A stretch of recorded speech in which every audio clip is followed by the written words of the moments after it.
Assalamualaikum warahmatullahi wabarakatuh dan salam sejahtera penonton Malayan History TV. Saya kini berada di Pekan Lama Kuala Pilah. Saya akan menceritakan serba ringkas mengenai sejarah Pekan Lama Kuala Pilah serta kita akan menelusuri penghijrahan kaum etnik Cina daripada Tanah Besar Cina ke Tanah Melayu pada pertengahan abad ke-19 dan juga awal kurun ke-20.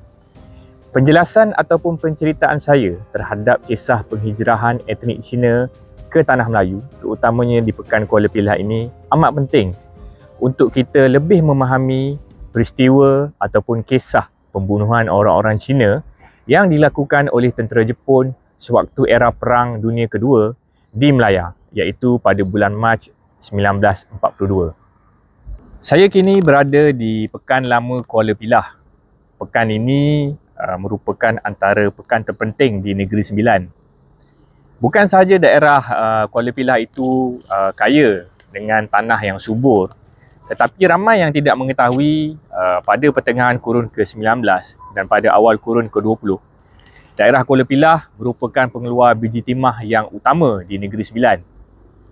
Dan kekayaan biji timah yang ada di Kuala Pilah telah menarik migrasi etnik Tionghoa, khususnya daripada suku Hokkien, suku Cantonese, suku Hainan dan juga suku Hakka untuk datang berhijrah ke sini.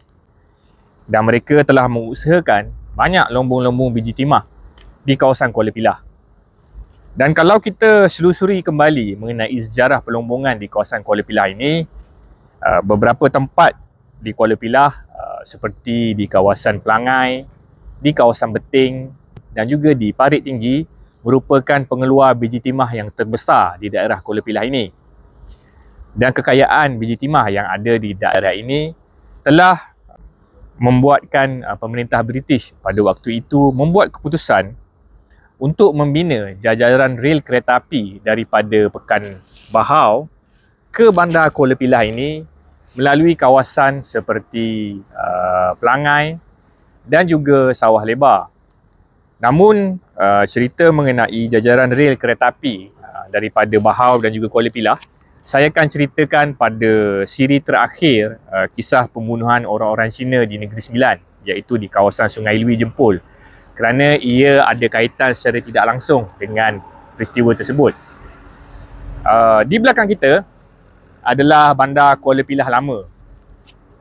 Sejarahnya boleh dijejak pada kurun ke-19, di mana bukan sahaja orang-orang Melayu daripada suku Minang datang berhijrah ke sini membuka penempatan dan melaksanakan aktiviti pelombongan dan juga pertanian. Tetapi disebabkan kekayaan yang cukup besar yang ada di daerah Kuala Pilah ini, ianya telah menarik kaum Cina, khususnya daripada kalangan majoriti etnik Cantonese untuk datang berhijrah ke sini. Namun pada awal kurun ke-20, iaitu pada tahun 1920-an, yang di-Pertua Negeri Sembilan pada ketika itu, iaitu Tuanku Sir Muhammad Shah Yang Tuan Antah, telah mengarahkan agar lombong-lombong biji timah di daerah Kuala Pilah ini ditutup, disebabkan beliau telah melihat kesan kemusnahan struktur tanah, terutamanya tanah pertanian yang melibatkan sawah padi dan juga tebing-tebing sungai telah pun rosak akibat aktiviti pelombongan yang tidak terkawal pada ketika itu. Namun pada dekad yang sama juga, iaitu tahun 1920-an, berlaku booming pertanian, terutamanya melibatkan industri getah, dan berlakulah transformasi, iaitu aktiviti ekonomi yang berteraskan pelombongan biji timah kepada getah. Dan lajuran kedai di belakang kita, iaitu di sebelah kiri saya dan juga di sini, banyak terdapat kedai-kedai tauke Cina yang membeli dan juga menjual hasil-hasil getah pada awal kurun ke-20 di Kuala Pilah. Disebabkan kekayaan yang sangat besar di daerah Kuala Pilah yang banyak menawarkan peluang pekerjaan sama ada di dalam industri pelombongan dan juga pertanian pada awal kurun ke-20, Ianya telah menarik ramai etnik Tionghoa, khususnya daripada suku Cantonese untuk datang berhijrah dan membina kehidupan di Kuala Pilah. Namun penghijrahan ini tidak bersifat eksklusif kepada suku Cantonese, kerana di Kuala Pilah ini juga ramai etnik Cina daripada suku Hokkien, Hakka dan juga Hainan. Dan fakta yang menarik, suku Hainan adalah suku yang terakhir yang sampai di Tanah Melayu ataupun di Negeri Sembilan ini.